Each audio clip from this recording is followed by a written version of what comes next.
Today trade అయితే ఎక్సలెంట్గా exit అయ్యాం మనం. ఇక్కడ నిఫ్టీ వచ్చేసి నిఫ్టీ 23,600లో సిఈ వచ్చేసి మనం ఎర్లీ మార్నింగ్ కొట్టేసినాం. ఇది సెకండ్ది కూడా అంతే, ఎర్లీ మార్నింగ్ కొట్టేసినాం 9:30 ఆ టైంలో కొట్టేసినాం. తర్వాత మీరు టైం చూడొచ్చు, ఒక రికార్డు చేసిన అనమాట, ఒక లైవ్ ట్రేడింగ్ లాగా చేసిన చూడొచ్చు మీరు.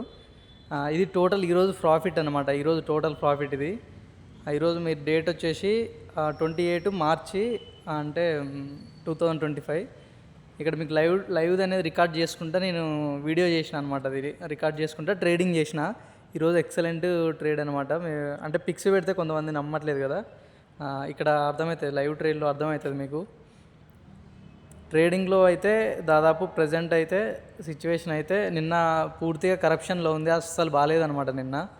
నిన్న కాకుండా ఈరోజు అయితే చాలా బాగుంది. ఈరోజు మొత్తం పీఈ సైడ్ ఉంది మార్కెట్ అంతా, కాసేపు సిఈ సైడ్ ఉంది, కాసేపు పీఈ సైడ్ ఉంది. అది చూసుకొని చేసాము. అయితే మా ఫ్రెండ్కి కూడా మీకు కాల్ ఇచ్చిన నేను, అతను కూడా చేసిండు. అతను ఒక 1500 అయితే బుక్ చేసిండు. అతను అంటే బ్యాంక్లో చేస్తాడు మా ఫ్రెండ్. సో అతను కొంచెం టైం లేదనేసి అమ్మటే ఎగ్జిట్ అయిపోయి అతని పని అతను చూసుకుండు. జస్ట్ 40 సెకండ్స్లో 1500 అయితే బుక్ చేసిండు. అది నేను ఒక రీల్లో ఇట్లా పెడతా, అది పెట్టిండు అనమాట నాకు. ఇక్కడ లైవ్ ట్రేడ్ అయితే మనకి వెళ్తూనే ఉంది. కాకపోతే ప్రాఫిట్ అయితే మంచిగా బుక్ చేసిన నేనైతే 19లో అట్లా బుక్ చేసిన. కన్ఫర్మ్ కొడదామంటే మళ్ళీ పెరుగుద్దా అనిపిస్తుంది. సో పైకి వెళ్ళిన తర్వాత కొట్టినాను అనమాట, టాప్కి వెళ్ళిన తర్వాత కొట్టిన 206కి వచ్చింది, మళ్ళీ డౌన్ అయిపోయింది మళ్ళీ ఎమ్మటే.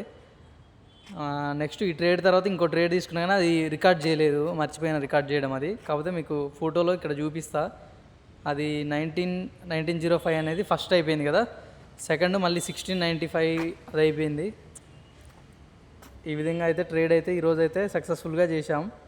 టోటల్ వచ్చేసి అయితే మన ప్రాఫిట్ అయితే ఈరోజు ఈ 2 ట్రేడ్లు కాక మళ్ళీ ఈవినింగ్ ఓ ట్రేడ్ పడ్డది. అంటే అప్పటిదాకా ఇంకా మనం చూడలేదు, కానీ ఈవినింగ్ ఒక్కసారి ఓపెన్ చేసి చూడగానే మంచి ట్రెండ్ అనిపించింది, ఏమంటే వేసినాం. సో దాంట్లో మనకి టోటల్ ప్రాఫిట్ అయితే 6200+ అయితే ఉంది ఈరోజు మనకి.